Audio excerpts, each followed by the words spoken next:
बिस्मिल्लाहिर्रहमानिर्रहीम। अस्सलाम वालेकुम नाजरीन, आप यूट्यूब चैनल देख रहे हैं, मैं इमरान खान हूँ। नाजरीन, जो करंट अफेयर्स की बड़ी खबरें हैं इस वक्त तक के लिए, एक तो जो इस्लामाबाद वाला धमाका हुआ उसके बाद से लेकर अब तक मजीद कोई पेशरफ जो है वो शेयर नहीं की गई।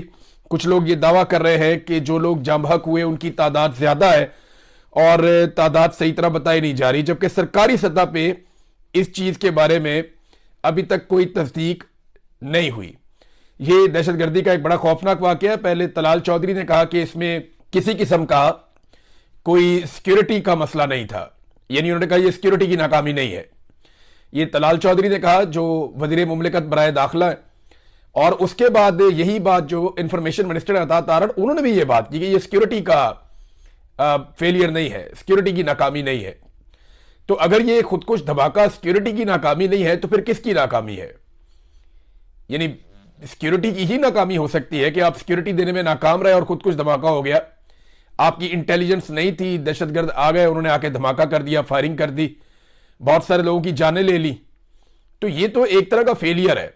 अब इस फेलियर को आप फेलियर ना माने तो कोई क्या कर सकता है? पूरी दुनिया में आप किसी से भी पूछ लें, आप कानून की किसी किताब में पढ़ लें, सिक्योरिटी की किसी किताब में पढ़ लें, दुनिया के किसी दस्तूर को उठाकर देख लें, किसी भी पैटर्न के ऊपर आप चल पड़े, आपको यही एक लफ्ज मिलेगा और आपको ये सारे यही कहेंगे कि सिक्योरिटी का फेलियर है। और सिक्योरिटी की रिस्पॉन्सिबिलिटी जो है वो पुलिस की है, इंटेलिजेंस एजेंसीज की है, लॉ इन्फोर्समेंट की है। अब मैं हैरान होता हूं कि पाकिस्तान में अगर कोई छोटा मोटा काम भी होता है तो आसिम मुनीर साहब के नारे लग जाते हैं। ये मौजूदा रजीम ने तो ये तरीकाकार बांधा हुआ है ना, कि क्योंकि पाकिस्तान का सबसे ताकतवर आदमी आसिम मुनीर साहब हैं और वही सबकी जमानत है और वही उन्होंने ये जाली हुकूमत बनाई हुई है। वजीर आजम अक़वाम मुत्तहिदा में भी जाते हैं तो आसिम मुनीर का नाम लेते हैं। इकॉनमी में कुछ अच्छा बुरा हो जाता है, आसिम मुनीर साहब का नाम लेते हैं। इन्वेस्टमेंट का कोई दावा आता है तो आसिम मुनीर साहब का नाम लेते हैं। फॉरेन पॉलिसी में कुछ होता है तो आसिम मुनीर का, हर जगह पे आसिम मुनीर साहब का नाम ये लेते हैं। हर उस चीज का क्रेडिट आसिम मुनीर साहब को देने की कोशिश की जाती है जिसका क्रेडिट उनका बनता ही नहीं है। यानी एक आर्मी चीफ का क्रेडिट आप इकॉनमी में तो नहीं दे सकते ना, ज़राअत में नहीं दे सकते आप, माहौलियात में नहीं दे सकते आप। हाँ, आप उन्हें सिक्योरिटी के हवाले से क्रेडिट दे सकते हैं। अब हैरत की बात यह है कि क्रेडिट लेने के लिए ये हर फील्ड में हर जगह पे आ जाते हैं, लेकिन जो अपना काम है वहां पे जब नाकामी होती है तो उसका ये बलबा अपने पे लेते ही नहीं। क्रेडिट लेने के लिए पाकिस्तान में सब तैयार है, दूसरे के हिस्से का क्रेडिट भी ले लेंगे, लेकिन जिम्मेदारी लेने के लिए पाकिस्तान में कोई तैयार नहीं है। दूसरे के किए हुए काम के ऊपर अपनी तख्ती लगाने के लिए सब तैयार है, लेकिन अपना जो काम बिगाड़ा हुआ है, जो काम करने में नाकामी हुई है, उसकी जिम्मेदारी लेने के लिए पाकिस्तान में कोई तैयार नहीं है। और जब तक आप ये नहीं करेंगे, अकाउंटेबल नहीं करेंगे लोगों को, तब तक आप इस लड़ाई में जीत नहीं सकते। आपको फेयर होना पड़ेगा, आपको अपने साथ मुखलिस होना पड़ेगा, आपको देखना पड़ेगा कि आप कहां पे गलती कर रहे हैं। जहां आप गलती कर रहे हैं उस गलती को आप ठीक करेंगे, उसके बाद आपके लिए आगे बढ़ने का रास्ता खुलेगा। हम गलती मानने के लिए ही तैयार नहीं है। पाकिस्तान के दो वफाकी वुज़रा मुंह उठा के ये कह चुके हैं जनाब के इसके पीछे कोई ताल्लुक ही नहीं है, ये कोई सिक्योरिटी का फेलियर था ही नहीं। तो फिर पता नहीं है किस चीज का फेलियर था अगर ये सिक्योरिटी का फेलियर नहीं था। अब नाजरीन, अता तारड़ ने एक बात की है कि ये जो दहशतगर्दी वापस आई है इसके पीछे पीटीआई है, ये अता तारड़ ने कहा। और जब वो ये बात कर रहे थे उस वक्त वो हंस भी रहे थे।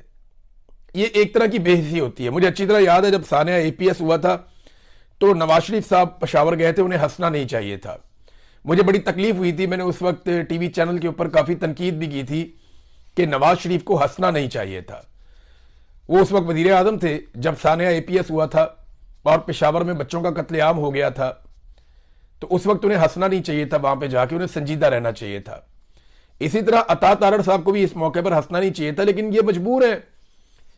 यानी कल मैंने वहां देखा नाचते हुए, लुडियां डालते हुए वुज़रा को पंजाब में, यानी सारे बसंत मना रहे थे उस वक्त जब लाशें उठाई जा रही थी इस्लामाबाद में। यानी कम से कम अब सरकारी सत्ता पे बंद कर देते। लोगों को देखें, लोगों ने पैसे खर्च किए, लोग भाग दौड़ कर रहे थे, लोगों की मर्जी है, मनाते हैं मनाए, शौक करते हैं शौक करें, आम आदमी को आप क्या कह सकते हैं। लेकिन सरकार क्योंकि अवामी नुमाइंदों से बनती है तो अवाम के नुमाइंदे जो हैं वो अवाम को जवाबदेह होते हैं और उन्हें अवाम के जज्बात का एहसास करना होता है। सरकारी सतह पे जिस तरीके से कल लुडियां डाली जा रही थी, भंगड़े और गिद्दे डाले जा रहे थे और नारे और बड़के मारी जा रही थी, ये सारी चीजें देखकर तकलीफ हो रही थी कि अभी यहां पे लाशें उठाई जा रही हैं इस्लामाबाद में। तो सरकारी सजा में नहीं होना चाहिए था। बाकी हवा ही नहीं चली ज्यादा, और हवा चली भी है तो बसंत की हवा नहीं चली।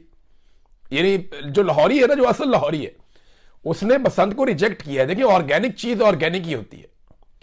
ये नहीं हो सकता कि आप मुंह उठा के कोई चीज अनाउंस कर दें और फिर उसके बाद आप अपनी मनमानी करें हर चीज में, और आप लाइटें लगा के सजावट करके, आप चौकों चौराहों के अंदर गुड़ियां लटका के लोहे की, और आप रोला रोला डाल के स्पॉन्सर्स के साथ मिलकर अखबारात में इश्तिहारात दे के, और अपने मखसूस गुड्डे मार्केट में ला के और अपनी मनमानी करके, तो आपको लगेगा कि आप कामयाब बना लेंगे एक इवेंट को।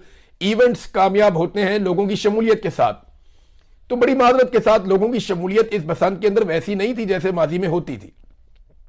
हाँ, लोग एक्साइटेड थे, बहुत सारे लोग, मेरे अपने दोस्त, बड़े करीबी दोस्त, वो बड़े एक्साइटेड थे। वो ये कह रहे थे कि यार बसंत आएगी, बड़े अरसे के बाद आएगी, देखेंगे। लेकिन फिर जिस तरीके से चीजों को महंगा किया गया, जिस तरीके से बसंत को कंट्रोल किया गया, वो हर आदमी जो है वो कंट्रोल तो नहीं होता कि जनाब आपने ये बार कोड है, ये वाली ये चीज है। आप ये उसूल तो आप जरूर रखें कि आप गैर कानूनी गुड्डी और डोर आप इस्तेमाल नहीं कर सकते, आप किसी के लिए खतरा नहीं बन सकते। लेकिन जिस तरीके से हुकूमत ने अपनी पकड़ दकड़ भी साथ साथ रखी हुई थी, मनपसंद लोगों को हर तरह की छूट थी, इन चीजों के साथ लोग फेडअप हो जाते हैं। लोगों को फिर आप जिम्मेदारी अगर बताते हैं तो साथ उन्हें आप इंजॉय भी करने दें। बहरहाल सरकार ने अपने तौर पे जो इंजॉयमेंट रखी थी वही हमें नजर आई है, और कोई इतने बड़े पैमाने पर गुड़ियां नहीं उड़ी। देखिए, लोग कह रहे हैं कि हवा नहीं चली, ये वाकई बात ठीक है कि हवा नहीं चली, इसकी वजह से भी बड़ा मुश्किल हो जाता है। बहुत तुनके मार मार के बंदों के कंधे और बाजू रह जाते हैं। बड़ी मुश्किल से हवा ना हो तो कोई बंदा थोड़ा बहुत गुड्डा ऊपर कर सकता है, ये होता ही नहीं है, बहुत मुश्किल होता है। लेकिन जब हवा चली है तब गुड़ियां उड़ी है। कुछ इलाकों में ऐसा लगा कि जैसे बसंत है, लेकिन बहुत सारे इलाकों में तो फील ही नहीं आई कि बसंत हो रही है। बहुत सारे इलाकों में ऐसे फील ही नहीं आई कि बसंत हो रही है। वो लोग कहते हैं जी हमारे तो यहां पे नॉर्मल एतवार के ऊपर इससे ज्यादा गुड्डी उड़ा करती थी। तो बसंत के ऊपर तो एक अजीब ही आसमान भर जाता था। वो वाला माहौल अभी तक तो देखने को नहीं मिला, मैं जब आपसे बात कर रहा हूं। अच्छा, मैं इससे पहले कि दहशतगर्दी वाले मामले पे और जो इंजीनियर मोहम्मद अली मिर्जा साहब के हवाले से मैंने एक आपको खबर दी थी, सोशल मीडिया पे बड़ा उनके बारे में रोला पड़ा हुआ है। अब उनके हवायतियों ने एक तस्हीही क्लिप शेयर किया है और वो ये कहते हैं जी कि बसंत के हवाले से जो खबर इंजीनियर मोहम्मद अली मिर्जा के नाम से फैलाई गई वो खबर गलत है। तो ये जनाब उनके हमायती भी सामने आ गए, उन्होंने कहा नहीं जी ये गलत है। और दूसरी तरफ जो उनके मुखालिफिन है वो कह रहे हैं इंजीनियर साहब हमेशा ज्यादती करते हैं, ये भी उन्होंने किया है। तो देखो, डंडी तो मार देते हैं इंजीनियर साहब कई दफा, ये मैं जानता हूं। अब इस मामले में इंजीनियर साहब खुद ही बताएं कि हुआ क्या था। बहरहाल उनके जो हमायती हैं वो भी एक क्लिप लेकर आए और उसमें तस्हीह कर रहे हैं कि जो इंफॉर्मेशन इंजीनियर साहब के बारे में फैलाई गई वो इंफॉर्मेशन गलत है। मैंने आपके सामने दोनों चीजें रख दी। अब नाजरीन, ये जो दहशतगर्दी वापस आई है इसके पीछे पीटीआई है, ये अता तारड़ साहब कह रहे हैं, तो वाकई ठीक कह रहे हैं। दहशतगर्दी तो खत्म हो गई थी, दहशतगर्दी तो थी नहीं, बहुत कम होती चली जा रही थी।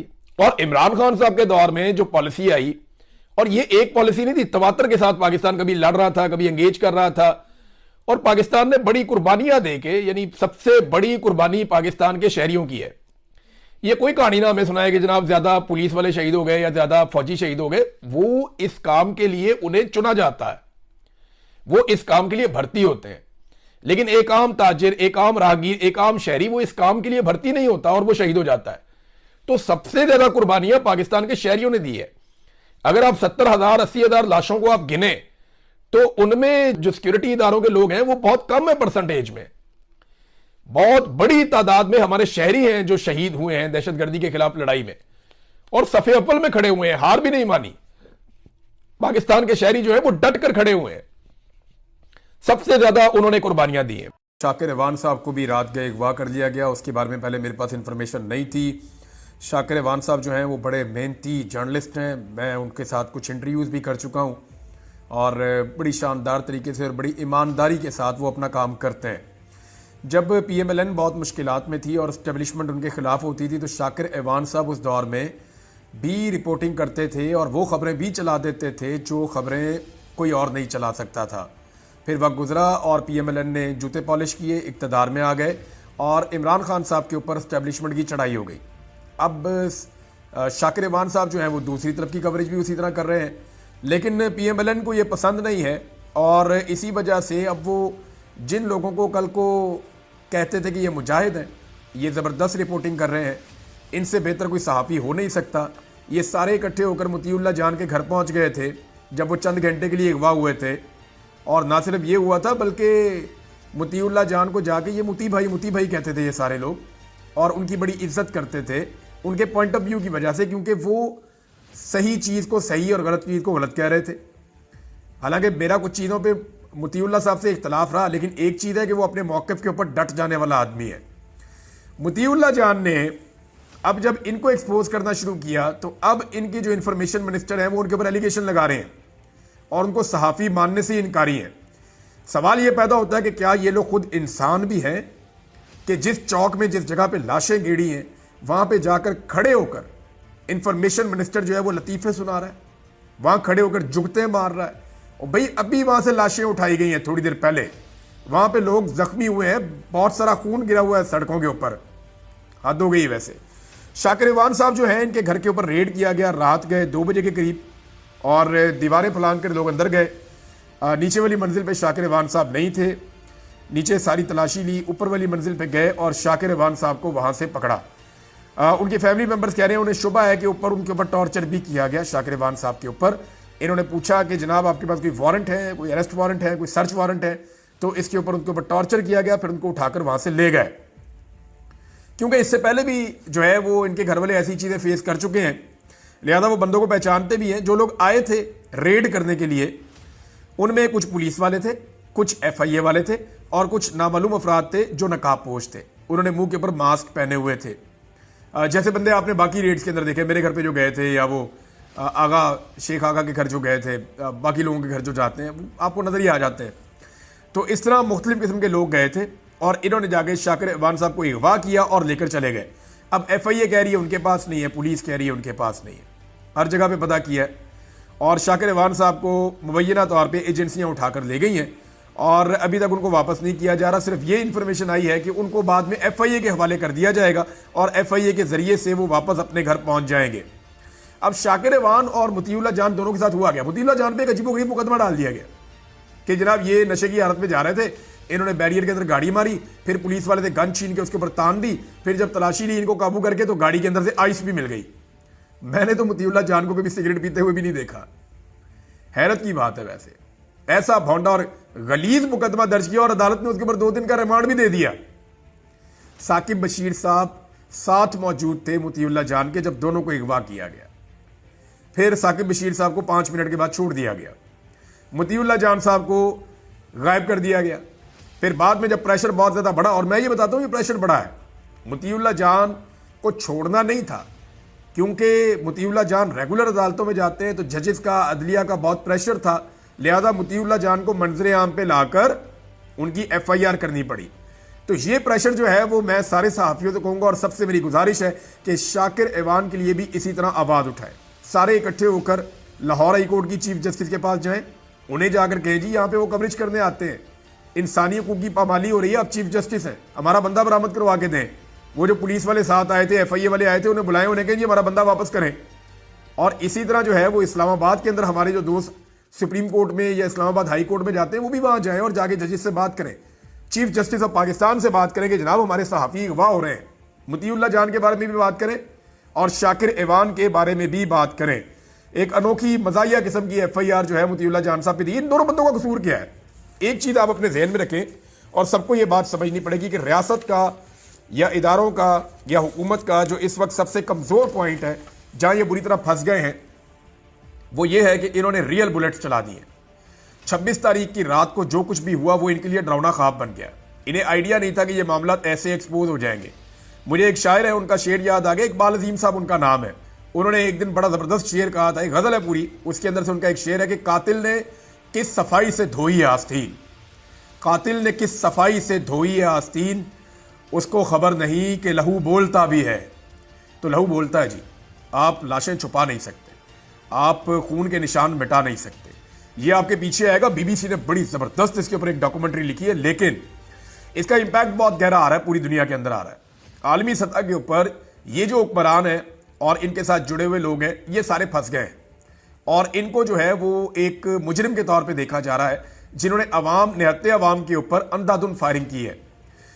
ये क्लेम किया गया कि जनाब जो मुजाहिरीन है उनके पास बहुत सारे हथियार थे, कुछ हथियार लाके सामने भी रख दिया। आपको पता है हथियार तो जब मर्जी पुलिस लाके सामने रख देती है, इनके पास पड़े रहते हैं हमेशा। तो हथियार लाके रख दिए जनाब, ये उनसे बरामद हुए। एक विजुअल ऐसा नहीं है जहां पे ये लोग हथियार लेकर आ रहे हो। पाकिस्तान तहरीक इंसाफ ने बाकायदा ये इंस्ट्रक्शन दी थी कि हथियार लेकर कोई नहीं आएगा, और कोई भी हथियार लेकर नहीं आया था, सवाई कुछ सिक्योरिटी अली अमीन गंडापुर की जो वजीर आला की है या एक दो लोगों की, उसके अलावा और किसी के पास हथियार नहीं थे। तो ये एक गलत एलिगेशन लगाया गया कि पाकिस्तान तहरीक इंसाफ के लोग हथियार लेकर आए। इसमें अल जजीरा ने कहा कि हम सारा दिन रिपोर्टिंग करते रहे, बीबीसी ने, बाकी सारों ने, आलमी मीडिया ने रिपोर्टिंग की है, लोकल मीडिया ने रिपोर्टिंग की है, कोई एक बंदे ने नहीं कहा कि ये हथियार लेकर आए हैं। और किसी एक पुलिस वाले को या एक रेंजर्स को या किसी बंदे को अभी तक सामने नहीं लाया गया जिसको गोली लगी हो। अब अगर किसी को ला के उसको पट्टी करके डॉक्टर से झूठा मेडिकल लीगल सर्टिफिकेट जो है वो बना के और लाकर कह दे जनाब इसको गोली लगी है, तो हम कुछ कर नहीं सकते। लेकिन वकूए के ऊपर एक भी ऐसा वाकया या एक भी ऐसी चीज रिपोर्ट नहीं हुई, जबकि अब तक दर्जनों लोगों की वीडियोस और तस्वीर आ चुकी हैं जिन्हें गोलियां लगी हुई थी। या तो वो नीम मुर्दा हालत में थे, या वो बेहोशी की हालत में थे, या वो करा रहे थे, या उनको अस्पतालों में शिफ्ट किया जा रहा था। जो लोग अस्पतालों में गए हैं वो ये कह रहे हैं कि अस्पतालों के अंदर मरीजों का तांता बंधा हुआ था, और ज्यादा लोग वो थे जो बुलेट इंजरी के साथ आए थे। अस्पताल के अमले ने जो पहला डाटा जारी किया था उसमें बुलेट इंजरी आखिरी कॉलम में लिखी हुई थी, और 28 लोगों का वो डाटा था। अब आप अंदाजा करें कि इस सूरत हाल में हुकूमत इतने बड़े साने को कैसे छुपा सकती है। हुकूमत के लिए छुपाना मुमकिन नहीं होगा। बीबीसी की रिपोर्ट बहुत इंपॉर्टेंट है, उसके कुछ हिस्से मैं आपको पढ़ के सुनाता हूं, आप हैरान रह जाएंगे। बीबीसी ने जनाब इसके ऊपर पूरी तहकीकाती एक रिपोर्ट तैयार की है। उन्होंने अपने सहाफियों को भेजा, और जो बीबीसी की टीम पहुंची अस्पताल में, वो ये बताते हैं कि अस्पताल के बाहर पुलिस और रेंजर्स खड़ी है, और वो हर बंदे को चेक करते हैं। वो ये देखते हैं कि ये जो बंदा आया है ये कोई सहाफी है क्या है, ये कोई तहकीकात तो नहीं कर रहा, या ये कोई पाकिस्तान तहरीक इंसाफ के जो लोग ज़ेरे इलाज हैं उनके मामले में तो नहीं आया। तो वो कहते हैं जी बहुत ज़्यादा वहाँ चेकिंग हो रही है। अस्पताल के अमले से उन्होंने ऑफ द रिकॉर्ड बात की है, कुछ लोगों ने नाम ना बताने की शर्त के ऊपर कुछ चीज़ें उनके सामने रखी हैं।